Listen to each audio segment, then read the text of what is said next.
Pada tanggal 25 Oktober 1945, pasukan Inggris India yang tergabung dalam pasukan Afney pimpinan Jenderal AWS Malabi mendarat di Surabaya. Tujuannya tak lain adalah membebaskan interniran sipil Belanda dan melucuti pasukan Jepang setelah Perang Dunia. Strategic roads are kept under constant fire by British and Indian troops who use mortars and small arms with good effect. Namun, rencana pasukan Inggris ini tidak berjalan mulus.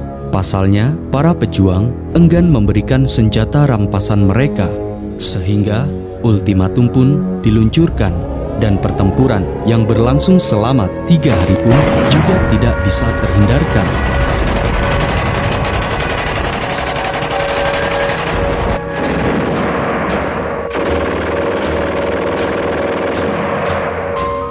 Untuk memadamkan pergolakan ini, pada tanggal 30 Oktober 1945, pihak Inggris dan Indonesia mengadakan perundingan di Gedung Internasio, Surabaya.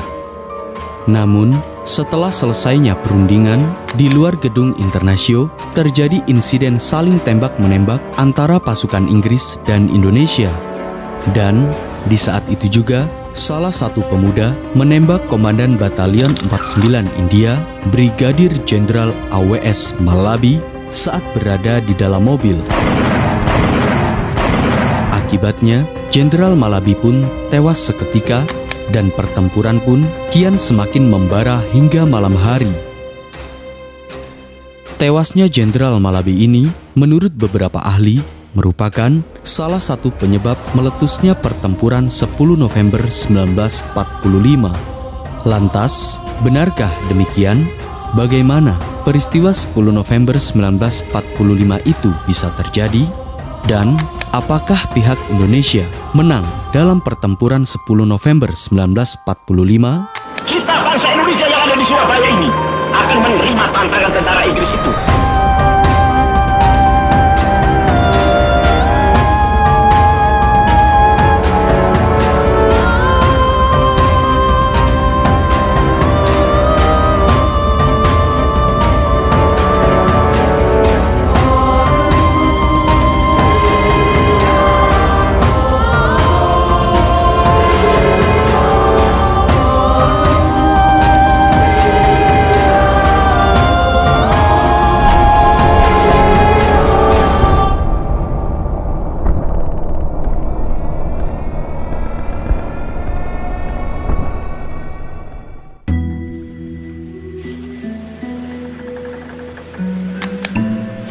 On behalf of Emperor Hirohito, Foreign Minister Mamoru Shigemitsu signed for the Japanese government.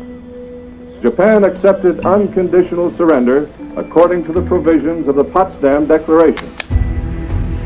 Tak lama setelah menyerahnya Jepang terhadap sekutu dalam Perang Dunia Kedua, sebagaimana yang tertuang dalam perjanjian, sekutu memiliki hak atas wilayah yang pernah dijajah Jepang.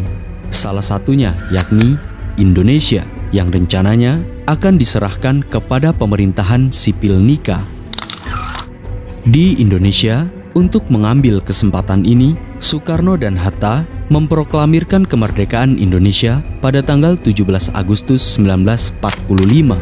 Proklamasi kami, bangsa Indonesia, dengan ini menyatakan kemerdekaan Indonesia.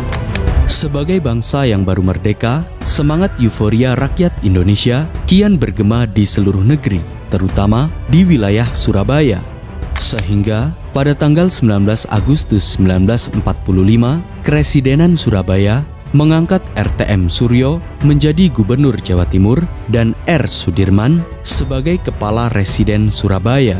Dan pada tanggal 30 Agustus 1945, pemerintah Indonesia memberikan maklumat agar mengibarkan bendera merah putih di seluruh wilayah Indonesia mulai tanggal 1 September 1945.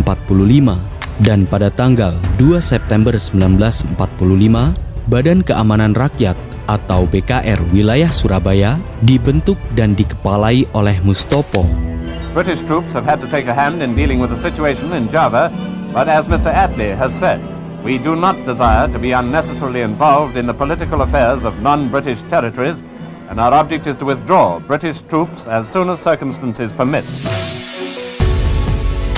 Berita tentang kemerdekaan Indonesia ini membuat Belanda mendesak kepada Inggris agar menyerahkan wilayah Indonesia kepadanya. Oleh karenanya, pada tanggal 24 Agustus 1945, mereka membuat kesepakatan agar Belanda menduduki kembali Indonesia, yakni Perjanjian Civil Affair Agreement, yang berisikan pengaturan penyerahan kembali Indonesia dari pihak Inggris ke pihak Nika atau Belanda. Untuk melancarkan rencananya ini, pasukan evakuasi tawanan perang atau Rapui memerintahkan pasukan Allied Force Netherlands East Indies atau AFNI agar berlabuh ke Indonesia. Di lain sisi, setelah mendengar adanya kesepakatan Civil Affair Agreement pada tanggal 18 September 1945 malam hari, orang-orang Belanda yang dipimpin Mr. Blockman mengibarkan bendera Belanda di atas markas Belanda, tepatnya di Hotel Yamato atau Hotel Oranye. Mendapati kejadian ini, para pemuda Surabaya kian marah besar kepada Belanda karena dianggap telah mengkhianati kedaulatan Indonesia. Sehingga keesokan harinya, para pemuda Surabaya segera mengerumuni Hotel Yamato dan meminta kepada orang Belanda agar menurunkan benderanya. Namun, permintaan itu tak terindahkan. Alhasil, pertempuran pun tidak bisa terhindarkan. Dan di kesempatan itu pula, sebagian pemuda menaiki Hotel Yamato dan segera merobek bendera Belanda yang berwarna merah putih biru itu dan menyisakan bagian merah dan putih saja yang akhirnya menjadi bendera merah putih. Tercatat, insiden Hotel Yamato ini merupakan salah satu keberanian para pemuda untuk mempertahankan kedaulatan Indonesia.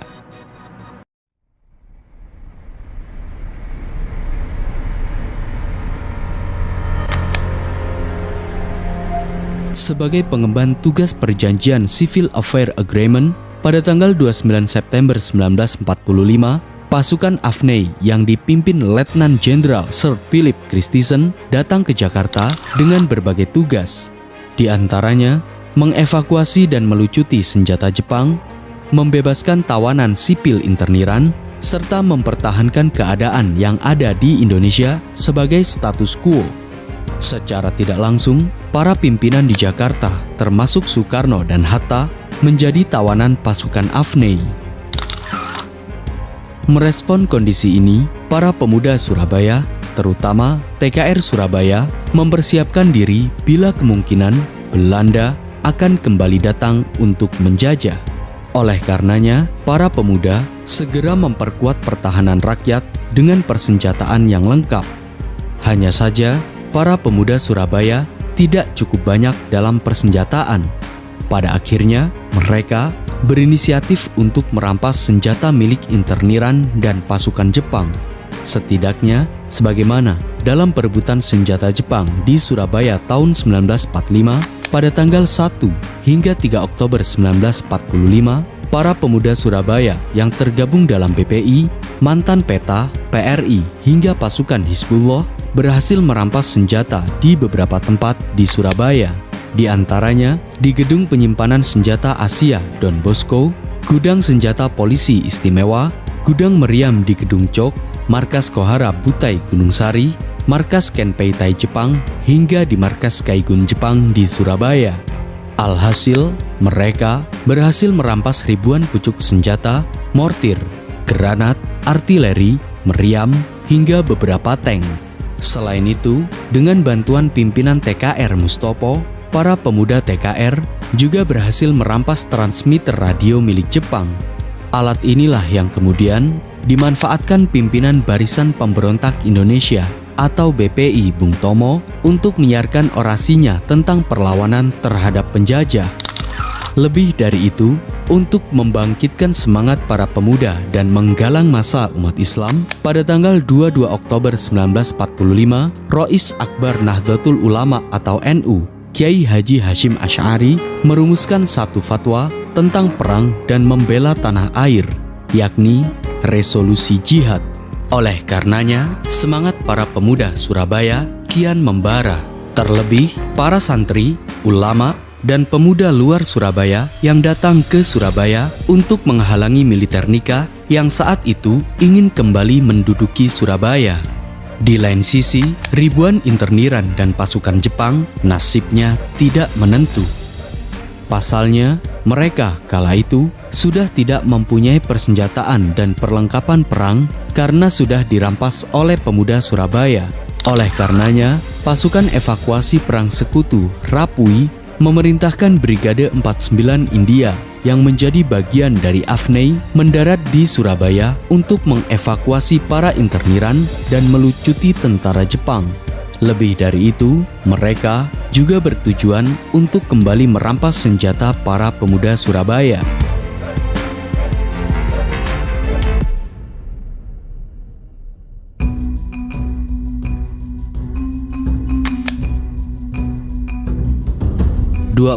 Oktober 1945, Brigade 49 India dari pasukan Afnei, pimpinan Jenderal AWS Malabi, mendarat di Tanjung Perak, Surabaya.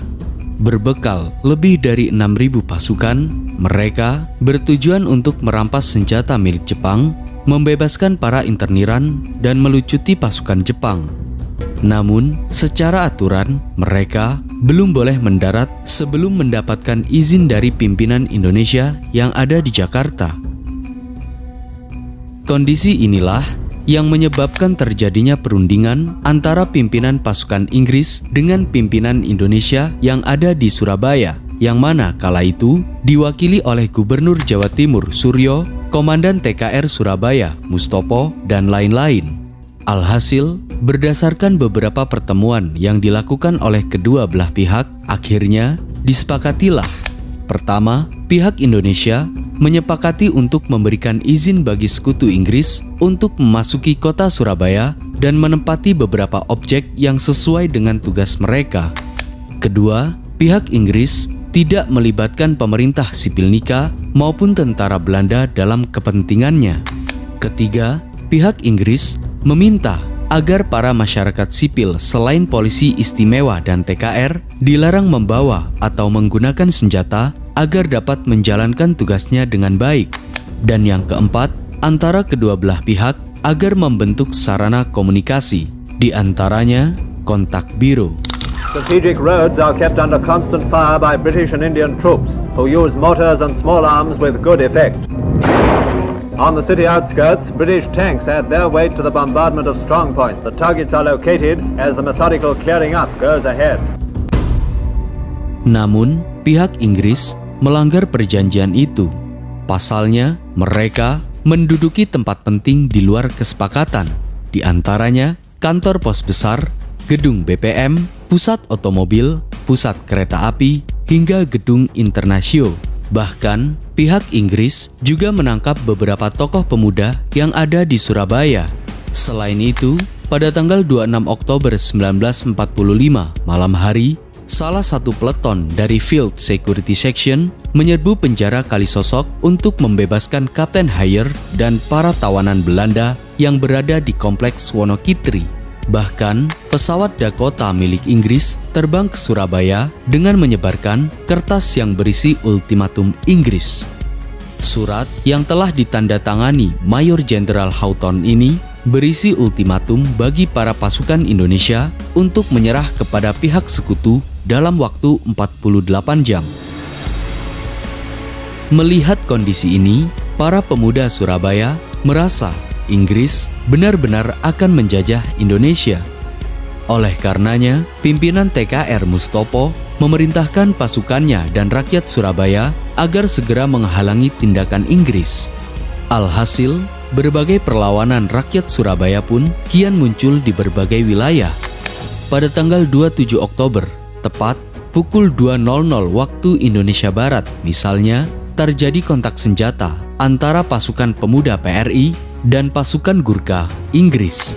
Dan pada tanggal 28 hingga tanggal 29 Oktober 1945, pemuda TKR dan rakyat Surabaya menyerbu tempat-tempat vital di Surabaya yang dikuasai pasukan Inggris India. Tercatat, Pertempuran selama 3 hari ini mengakibatkan kurang lebih 6.000 rakyat Indonesia meninggal dunia, luka-luka, dan hilang. Sedangkan pihak Inggris hanya 374 pasukan yang tewas.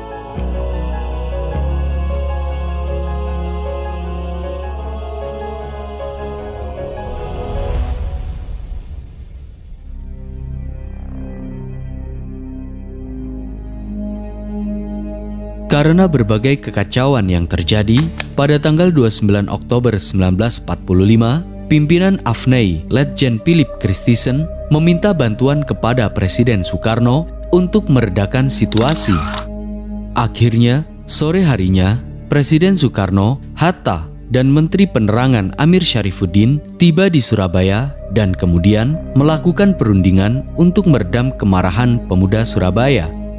Dalam perundingan tersebut, terdapat beberapa perdebatan mengenai sikap atas pasukan sekutu. Satu sisi ingin melakukan gencatan senjata dan di sisi lain ingin terus melakukan perlawanan kepada sekutu.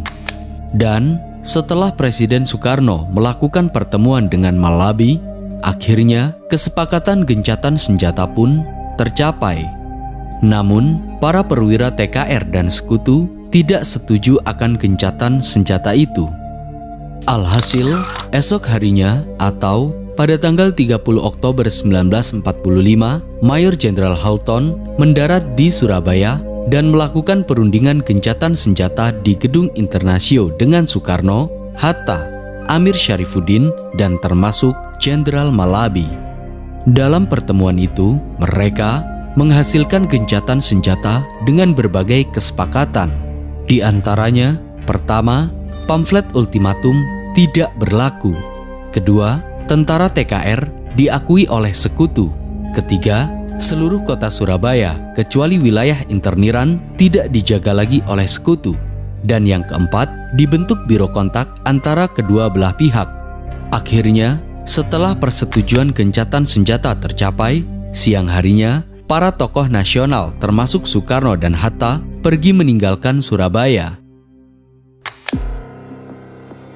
Namun, lagi-lagi, gencatan senjata ini tak terindahkan oleh kedua belah pihak. Dan saat akan keluar dari Gedung Internasio, para perwira Inggris India termasuk Malabi diperintahkan oleh pihak Surabaya untuk keluar tanpa memegang senjata. Sedangkan di luar Gedung Internasio, pasukan Surabaya memerintahkan pasukan Inggris India, pimpinan Mayor Vanugopal, untuk menyerahkan senjatanya. Dan saat Jenderal Malabi serta beberapa perwira keluar dari Gedung Internasio, segera dilucuti dan dimasukkan ke dalam mobil oleh sebagian pemuda Surabaya. Alhasil, aksi saling tembak-menembak pun tak terhindarkan.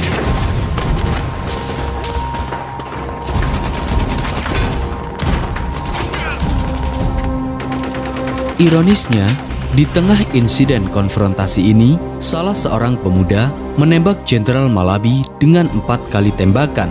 Seketika itu, Jenderal Malabi pun tewas. Dan oleh karenanya, perwira di samping Malabi melemparkan bom granat tangan ke sekitar pasukan Surabaya. Dan pertempuran pun semakin tak terkendali. Seiring berjalannya waktu, setelah Bung Tomo lewat siaran radionya yang berorasi untuk menghentikan pertempuran, akhirnya pertempuran pun terhenti.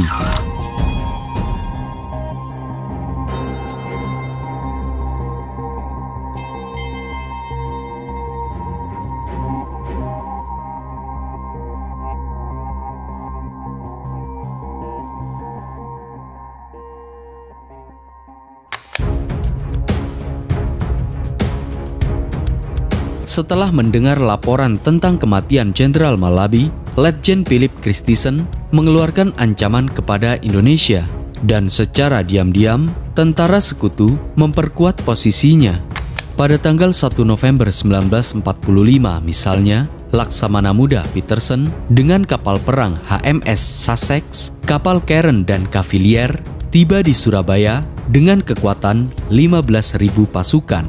Dan pada tanggal 3 November 1945, Mayor Jenderal Mansur, Panglima Divisi Kelima Infanteri India, tiba di Surabaya dengan membawa pasukan Divisi 5 Inggris yang berkekuatan 24.000 tentara dan juga diperkuat oleh sisa Brigade 49 pasukan Malabi. Selain itu, Letjen Sir Philip Christison melengkapi pasukan Inggris dengan membawa pesawat tempur Thunderbolt, Mosquito, dan tank Sherman yang merupakan persenjataan tercanggih saat itu.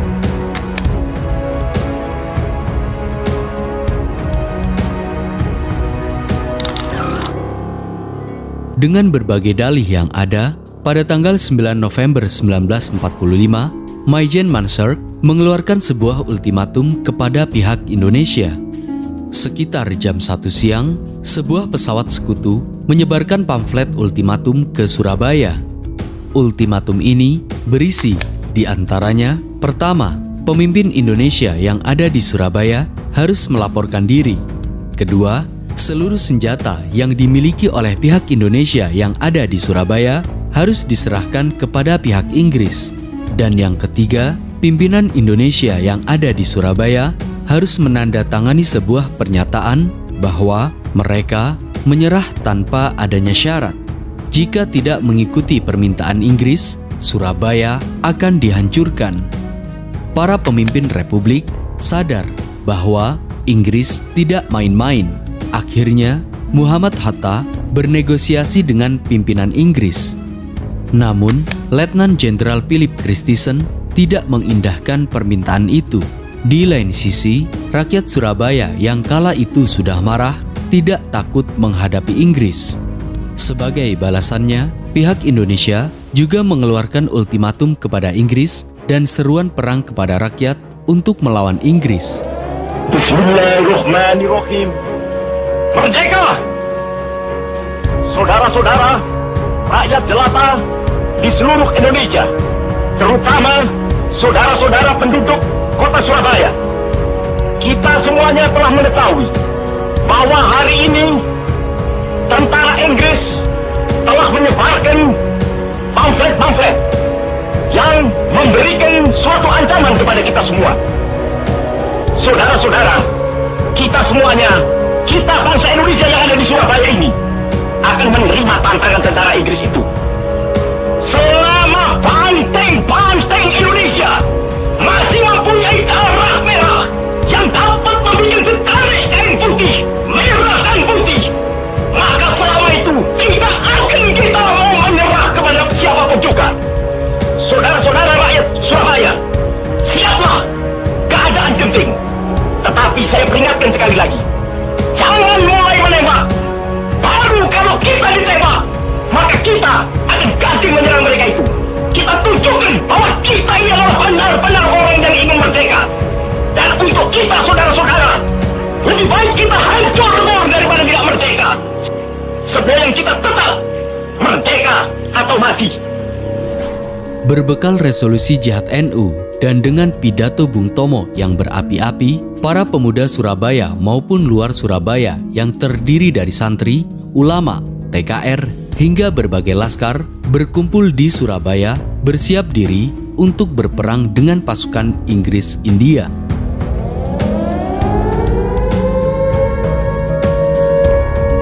November 1945, setelah habisnya waktu ultimatum, sekitar pukul 6.00 waktu Indonesia Barat pagi hari, Inggris mulai menggempur Surabaya dari darat, laut, dan udara. Alhasil, pengeboman secara brutal di hari pertama ini telah menimbulkan korban yang sangat besar. Berbagai bagian kota Surabaya dibombardir dan ditembak dengan meriam dari laut dan darat.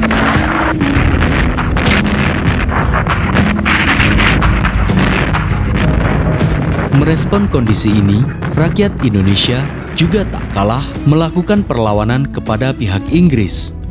Sebagaimana dalam pertempuran Surabaya November 1945 karya Des Alwi, perlawanan rakyat Indonesia berlangsung dalam 2 tahap. Pertama, pengorbanan diri secara fanatik dengan orang-orang yang hanya bersenjatakan pisau belati dan bambu runcing menyerang tank Sherman. Selain itu, rakyat Surabaya berhasil menembak jatuh pesawat tempur Inggris. Pengorbanan fanatik dan terlibatnya penduduk dalam pertempuran ini mengakibatkan ribuan penduduk sipil menjadi korban, baik meninggal dunia maupun luka-luka. Sedangkan dalam serangan tahapan kedua, perlawanan rakyat Indonesia kian efektif dan terorganisir.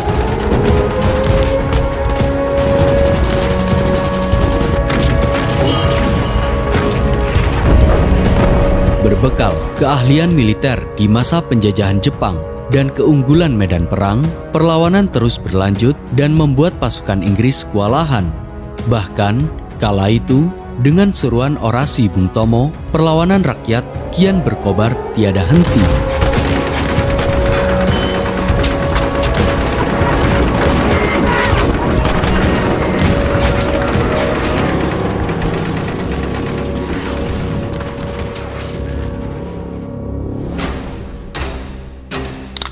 The Chinese population is in a pathetic plight. Many have lost all their possessions in the fighting, and now they wander through the streets with only their flag and the Red Cross for protection. Java is seeing once again the tragedy of war.